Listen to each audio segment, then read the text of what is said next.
Muy buenas noches, hermanos y hermanas. Maranata, Cristo viene. En esta nueva oportunidad nos reunimos para compartir un nuevo estudio bíblico que tendrá como referencia el santuario, nuestro primer pilar y el más grande de todos. De nuestro pilar del santuario se basan todas las doctrinas e inclusive el mensaje de los tres ángeles. He ahí la importancia de compartir y estudiar esta temática para que todos los adventistas comprendamos el fundamento del adventismo que está sujeto a la doctrina del santuario.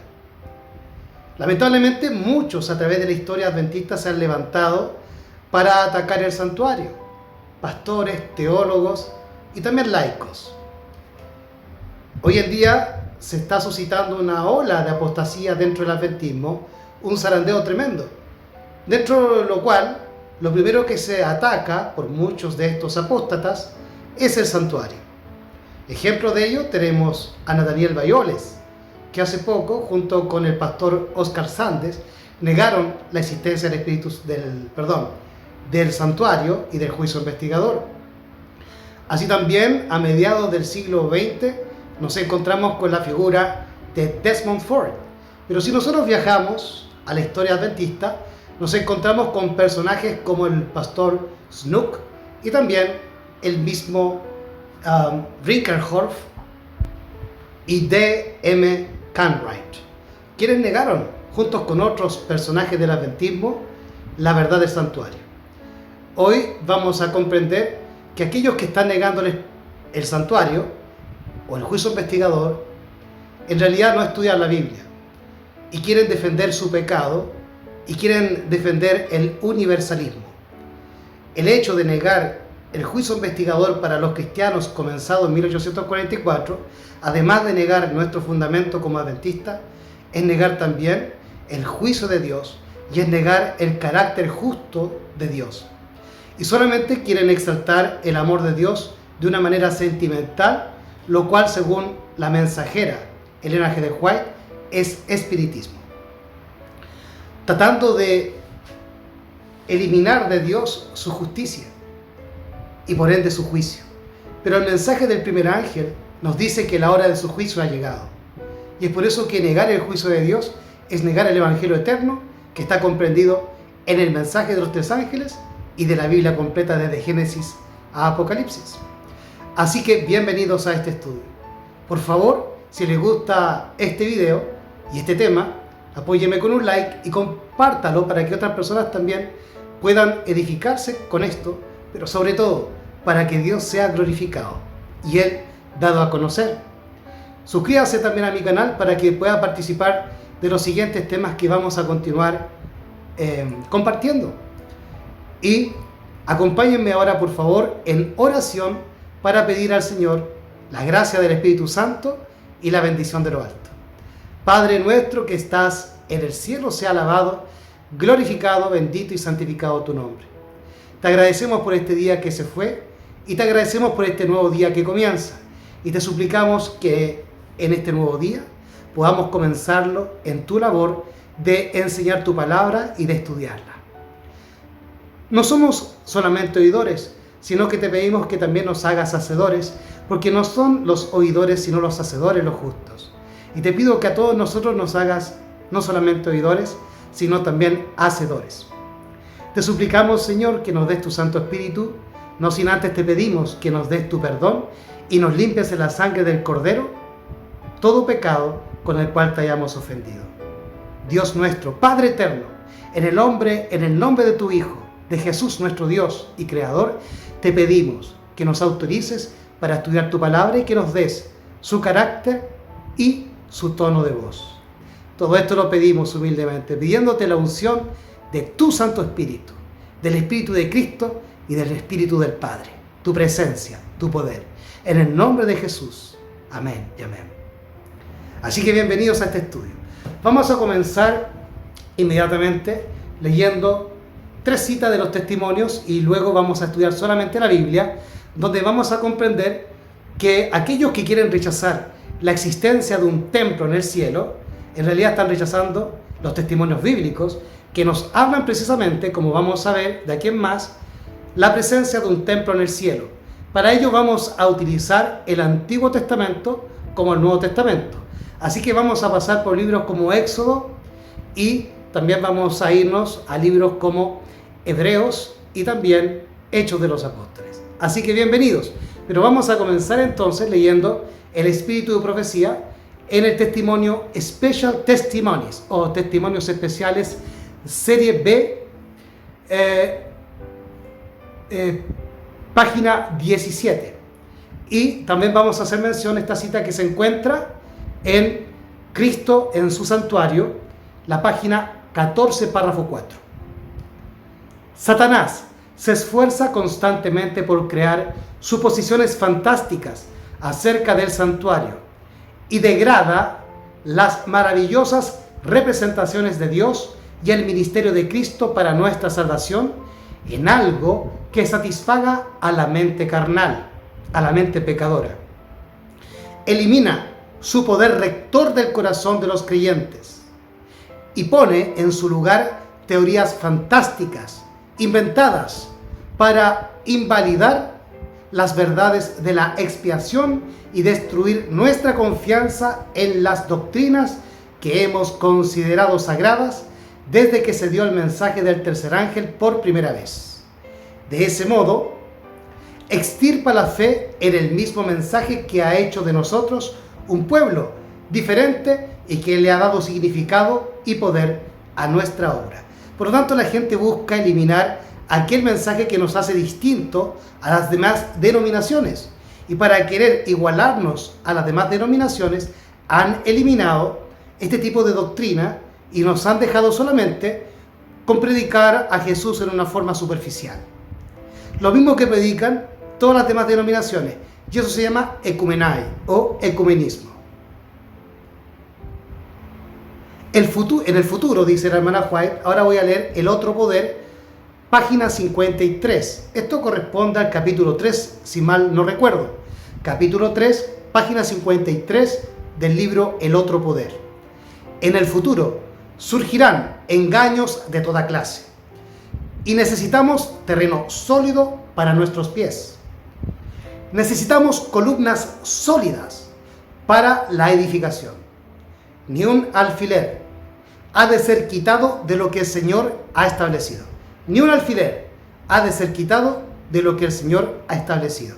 Lo ha establecido a través de los pioneros y del linaje de White. Ni un alfiler ha de ser quitado de lo que el Señor ha establecido. El enemigo introducirá falsas teorías, tales como la doctrina que no hay santuario en el cielo. Este es un punto que inducirá a apartarse de la fe.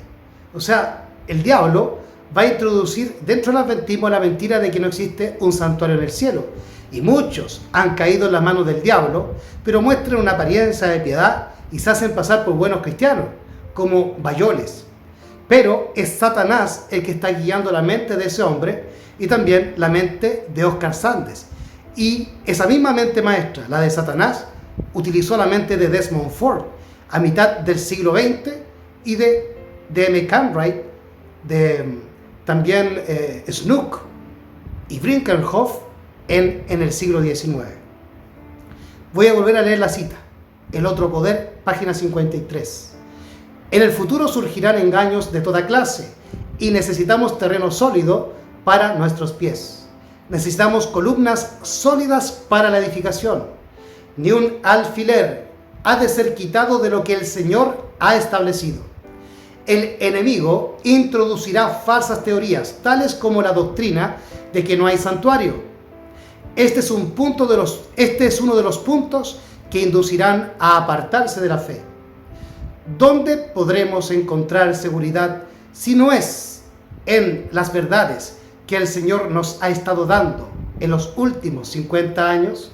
Por lo tanto, la verdad que Dios ha establecido en el pueblo adventista fue la verdad que nos dio a través de los pioneros y el linaje de White en los primeros 50 años de la historia adventista, entre 1844 a 1888. Todo lo que venga y contradiga esa verdad es catolicismo, jesuitismo infiltrado. Vamos ahora a revisar Cristo su santuario, página 15, párrafo 3. Ella nos dice: ellos, los hijos de Dios, no deben inducir a nadie a dudar acerca de la personalidad distintiva de Dios o en cuanto al santuario y su servicio, por medio de sus palabras o de hechos. Vamos a leer ahora Carta 233 de 1904 y el párrafo 4 de la página 15 de Cristo en su santuario. Todos necesitamos tener en mente el tema del santuario. Dios prohíbe que la charla que procede de labios humanos cercene la creencia de nuestros hermanos en la verdad de que hay un santuario en el cielo y de que un modelo de ese santuario se construyó una vez en esta tierra.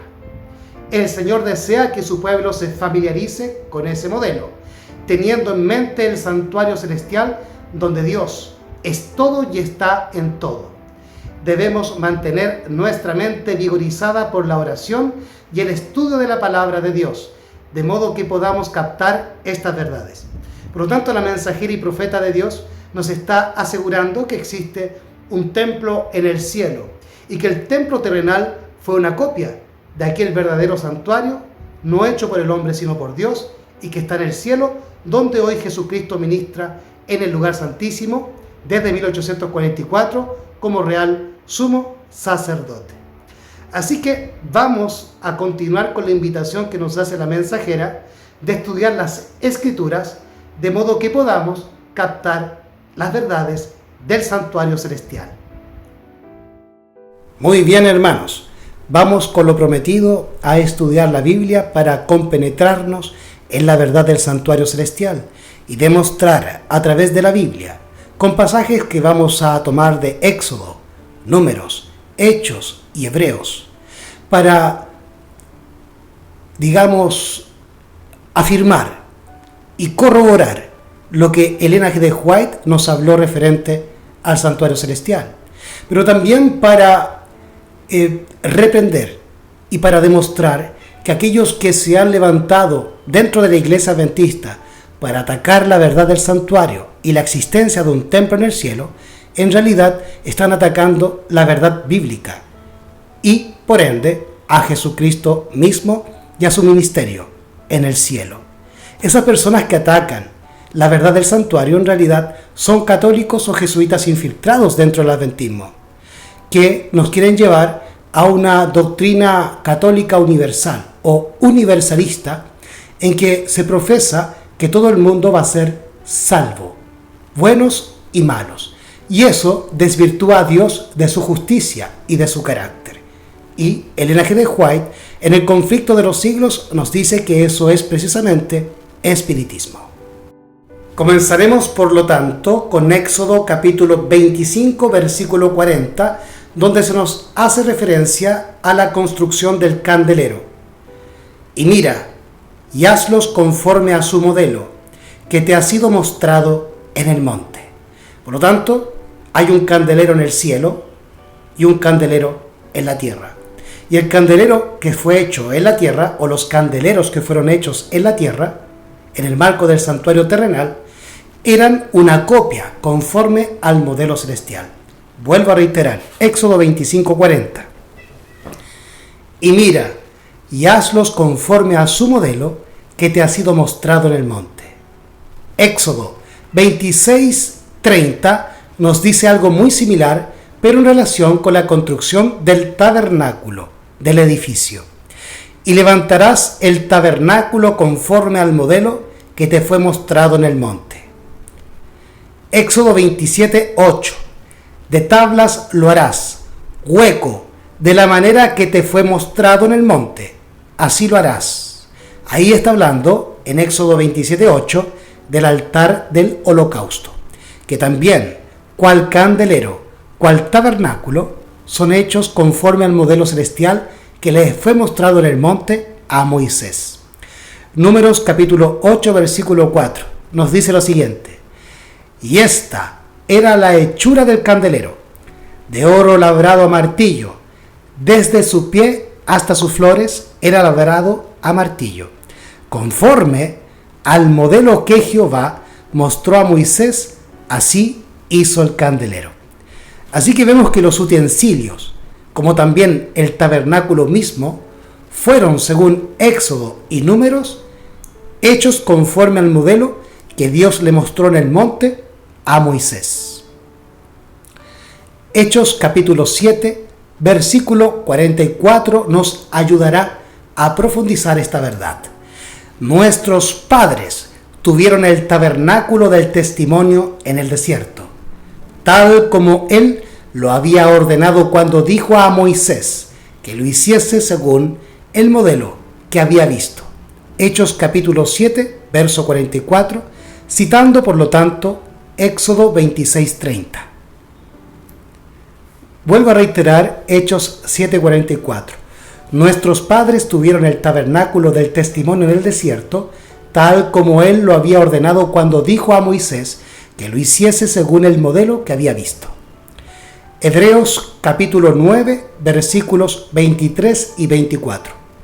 Fue, pues, necesario que las figuras de las cosas celestiales fuesen purificadas con estas cosas, pero las cosas celestiales mismas, con mejores sacrificios que estos, porque no entró Cristo en el santuario hecho de mano, figura del verdadero, sino en el mismo cielo, para presentarse ahora por nosotros en la presencia de Dios. Así que Jesucristo está ministrando en el cielo, en el santuario, no hecho por mano de hombre, sino por Dios.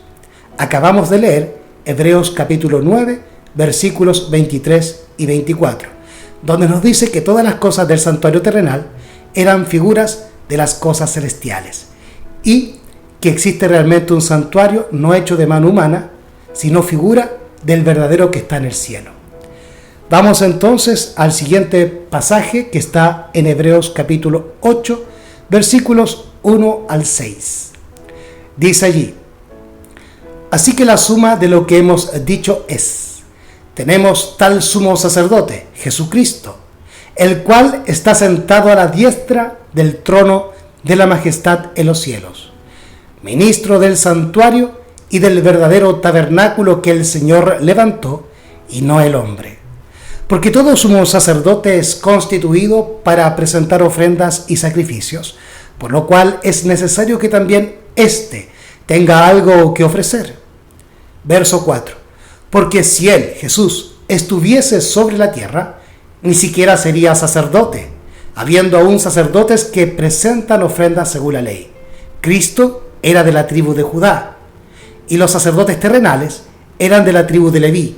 Por lo tanto, Jesús en la tierra no podía ser sacerdote, pero en el cielo es sumo sacerdote. Y eso da cuenta al cambio de ley en la ley ceremonial, o referente a la ley ceremonial, en que ahora se permite que un judío como Jesús pueda ser sacerdote y sumo sacerdote. Pero el texto nos está demostrando que Jesucristo está cumpliendo el ministerio de sumo sacerdote en el lugar santísimo, y que por ende existe un templo o un santuario en el cielo. Ahora, esto va mucho más allá. Quiere decir que existe un arca del pacto, y dentro del arca del pacto existen las tablas de la ley. Y eso demuestra que la ley de Dios está aún vigente. Y nos está hablando de un contexto de juicio, donde Jesucristo, como sumo sacerdote, está abogando o intercediendo por los pecadores, mientras que el juez, el Padre, está dilucidando con los testigos, los ángeles, por medio de los libros de la vida y de las obras, quién de los llamados serán los escogidos para irse con Cristo y gobernar con Él 1000 años.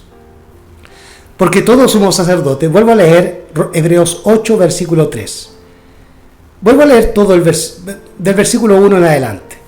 Así que la suma de lo que hemos dicho es: tenemos tal sumo sacerdote, el cual está sentado a la diestra del trono de la majestad en los cielos, ministro del santuario y del verdadero tabernáculo que el Señor levantó y no el hombre.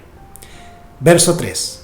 Porque todo sumo sacerdote es constituido para presentar ofrendas y sacrificios, por lo cual es necesario que también éste tenga algo que ofrecer. Verso 4. Porque si Él estuviese sobre la tierra, ni siquiera sería sacerdote, habiendo aún sacerdotes que presentan ofrendas según la ley. Verso 5. Los cuales sirven de ejemplo y sombra de las cosas celestiales, como fue advertido por Dios a Moisés, cuando estaba por comenzar el tabernáculo. Mira, dice, haz todas las cosas conforme al modelo que te ha sido mostrado en el monte. Verso 6. Mas ahora tanto mejor ministerio es el suyo, por cuanto él es el mediador de un mejor pacto, de un mejor testamento, que ha sido establecido sobre mejores promesas. Pero el versículo 5 corrobora lo que yo les vengo diciendo. También el versículo 2. Ministro del santuario y del verdadero tabernáculo que el Señor levantó y no el hombre. Verso 5. Los cuales sirven de ejemplo y sombra de las cosas celestiales, como fue advertido por Dios a Moisés cuando estaba por comenzar el tabernáculo. Mira, dice, haz todas las cosas conforme al modelo que te ha sido mostrado en el monte. No hay duda entonces. El tabernáculo o el templo terrenal en tiempos de Israel y de los judíos era una copia exacta del modelo celestial que le fue mostrado en el monte a Moisés. Tanto el edificio o el tabernáculo, así como todos sus artículos. Ahora, alguien podría decir que en realidad está hablando de un templo en forma metafórica, para simbolizar la obra que Cristo hace de redención y de intercesión en el cielo. Pero vamos a revisar ahora el libro de Apocalipsis, donde se nos mostrará literalmente la existencia de un templo, de donde constantemente van saliendo los ángeles, y la vestimenta de los ángeles demostrará que ellos están vestidos con las mismas vestimentas que utilizaban los sacerdotes terrenales o los sacerdotes comunes en el sistema del santuario en Israel. Así que estos pasajes van a demostrar que los sacerdotes comunes terrenales eran copia, también su vestimenta, de los ministros de Dios en el cielo, que son los ángeles, que son los verdaderos sacerdotes dentro del verdadero tabernáculo o templo celestial. Vamos a Apocalipsis, capítulo 14, versículos 17 y 18.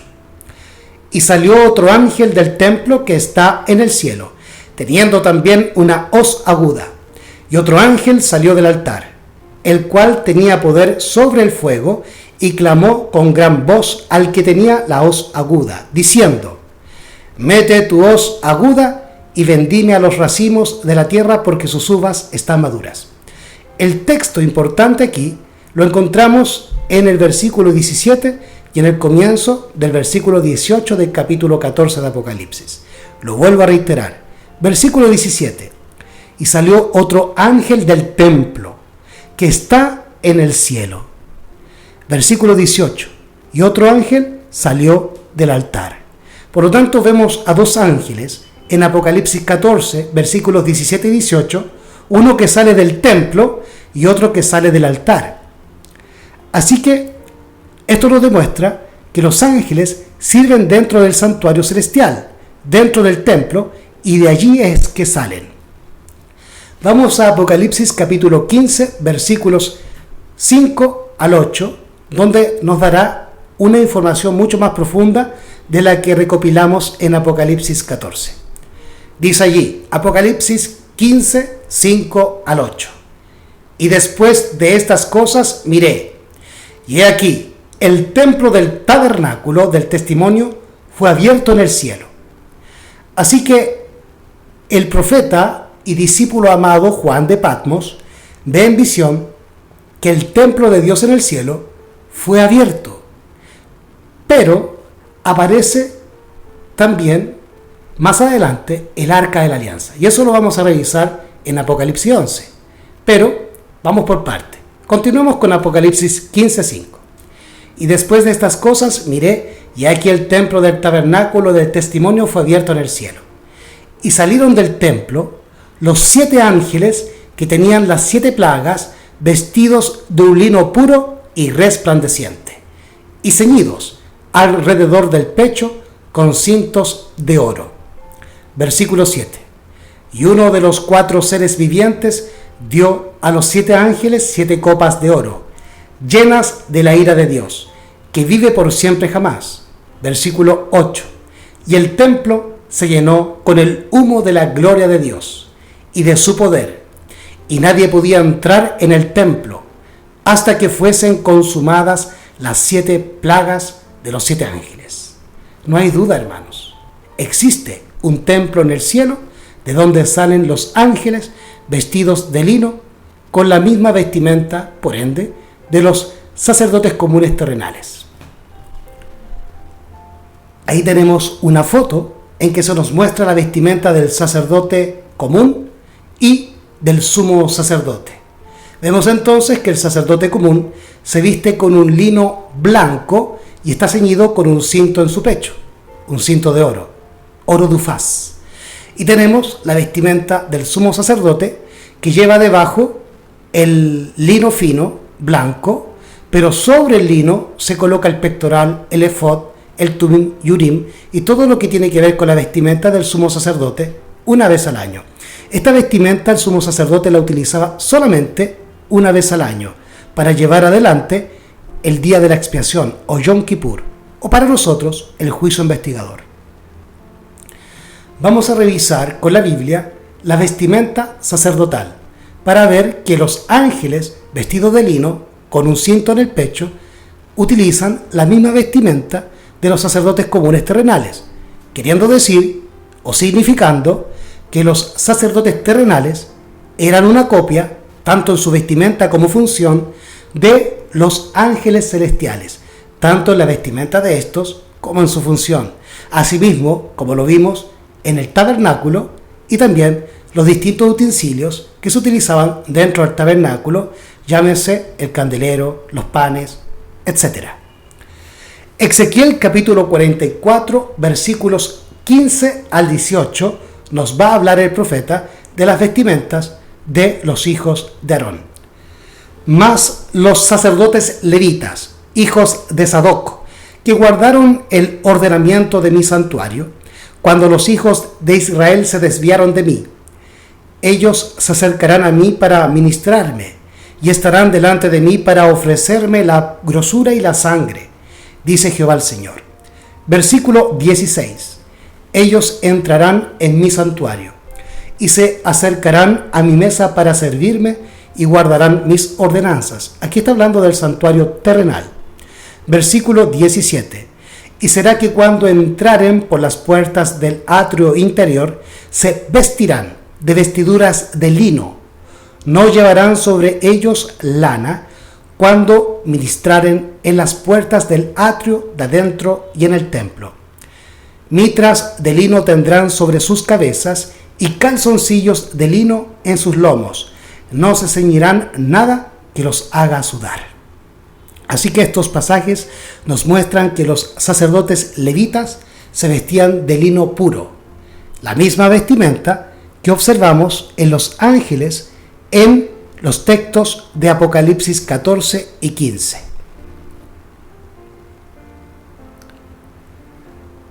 Así que, hermanos, no hay dudas de que existe un santuario en el cielo, como existió uno en la tierra, el cual, el terrenal, era figura del edificio celestial.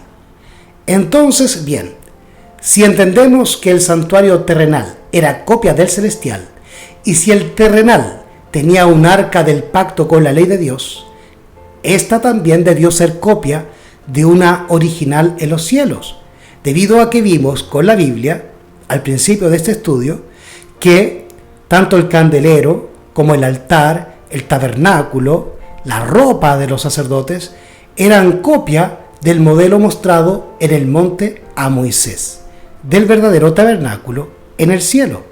Así que si hay en la tierra un altar o un candelero o la vestimenta de los sacerdotes o el mismo templo que eran copia del santuario celestial, quiere decir que también en la tierra había un arca del pacto y las tablas de la ley que eran copia del arca del pacto y las tablas de la ley que están en el templo del cielo. Eso nos tiene que mostrar la Biblia. Así que vamos a revisar la Biblia para que ésta nos apoye al respecto. Y vamos a encontrar en Apocalipsis 11:19 esta situación. Apocalipsis 11:19 nos dice: y el templo de Dios fue abierto en el cielo, y el arca de su pacto fue vista en su templo. Y hubo relámpagos y voces y truenos y un terremoto y grande granizo. Este versículo nos está hablando del templo de Dios en el cielo que fue abierto en 1844 y en donde aparece el arca del pacto y por ende dentro de ella el maná, la vara de Aarón y los 10 mandamientos escritos por el dedo de Dios en tablas de piedra. El versículo 18 del capítulo 11 nos muestra el comienzo del juicio de los muertos. Y esto finalmente demuestra que la ley de Dios no ha sido abrogada, sino que se encuentra vigente, y así como les decía, lo menciona el capítulo 11, versículo 18, aparece esta ley, o la apertura del templo en el Santísimo, y la aparición del arca del pacto y la ley de Dios en el contexto de un juicio a los muertos, que comenzó a la 7ª trompeta según el versículo 15 del capítulo 11, en 1844. Y no hay juicio sin ley. Por lo tanto, si aparece la ley y aparece el arca del pacto y se abre el lugar santísimo, es porque se está llevando adelante un juicio de parte del juez del universo, que es el Padre, y Cristo está cumpliendo la función de ser nuestro abogado y el diablo nuestro acusador. Así que vemos una escena judicial. Y todo juicio tiene por ende una ley violada o quebrantada y un acusado de violarla, un pecador.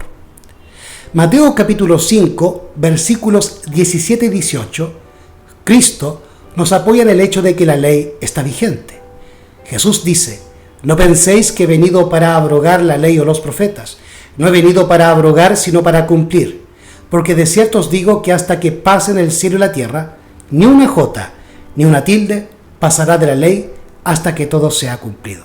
De manera que no se ha cumplido todo. Jesucristo continúa su obra en el lugar santísimo desde 1844. Así que Dios traerá a juicio a todos los violadores de su ley, y estos serán condenados por violar la ley de Dios. Y esto lo vamos a encontrar en la Biblia en Malaquías capítulo 4, versículos 4 al 6, y en Isaías capítulo 66, versículos 22 al 24. Allí encontraremos entonces el juicio de Dios contra los violadores de su ley y de su santo sábado. Malaquías capítulo 4, versículos 4 al 6 dice: acordaos de la ley de Moisés, mi siervo, al cual encargué en Horeb ordenanzas y leyes para todo Israel. Versículo 5. He aquí yo os envío a Elías el profeta, antes que venga el día de Jehová, grande y terrible. Verso 6. Él convertirá el corazón de los padres hacia los hijos, y el corazón de los hijos hacia los padres, no sea que yo venga y hiera la tierra con maldición. Ahora vamos a revisar Isaías capítulo 66, versículos 22 al 24. Porque como los cielos nuevos y la nueva tierra que yo hago permanecerán delante de mí, dice Jehová, así permanecerá vuestra simiente y vuestro nombre.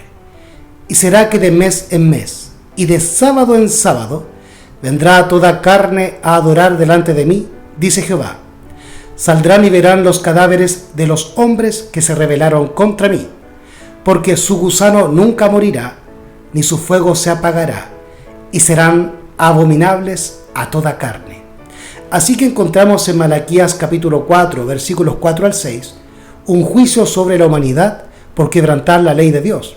Se nos menciona que debemos guardar y acordarnos de la ley de Moisés en el versículo 4.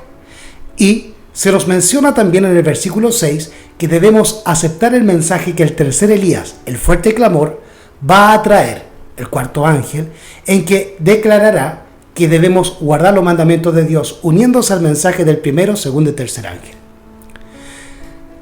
Cualquiera que desoiga el llamado del tercer ángel y del cuarto ángel, recibirá la maldición, y eso es la muerte.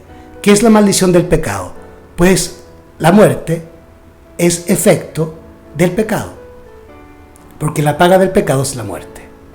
Y en Isaías 66, 22 al 24, se nos hace mención que en la nueva tierra, o sea, en la tercera venida de Jesús, cuando haga descenderla a Jerusalén y crea de nuevo, y cree y vuelva a crear la tierra, entonces el Señor establecerá su templo aquí en la tierra, su santuario, Jerusalén, e iremos a reunirnos con Dios de luna nueva en luna nueva, o sea, cada mes, y de sábado en sábado, cada semana. Pero al salir del templo, al salir de la reunión o del tabernáculo, veremos como testimonio los cadáveres, o sea, las cenizas de aquellos que serán consumidos por el fuego eterno, para testimonio a nosotros, para que no nos atrevamos nuevamente a pecar. Y las cenizas de esas personas serán de aquellos que han violado la ley y se han, como dice el versículo 24, se han rebelado contra Dios. Así que, hermanos, temamos pues a Dios y démosle gloria, porque la hora de su juicio ha llegado. Adoremos solo a aquel que lo hizo todo con el poder de su Santo Espíritu. Apocalipsis capítulo 14, versículo 7. No hay duda, hermanos, que hay un templo en el cielo. Y si hay un templo en el cielo, hay un sumo sacerdote y sacerdotes que lo secundan. Y si estos existen en el cielo, como lo existió en la tierra, también hay un arca y una ley del pacto, y por ende un juicio. Hermanos, no nos dejemos engañar. Estudiemos por nosotros mismos. Creamos a los testimonios de los pioneros y el linaje de White, y creamos lo que la Biblia nos dice, y no lo que los teólogos y los falsos pastores nos quieren decir. No creamos a ojos cerrados en lo que nos diga cualquiera, y seamos como los bereanos, que a pesar que Pablo les hablaba, ellos verificaban todas las cosas con la Biblia para ver si Pablo hablaba la verdad. Hagamos tal y seamos tan nobles como los bereanos, y recordemos siempre, Maranata, que Cristo ya viene.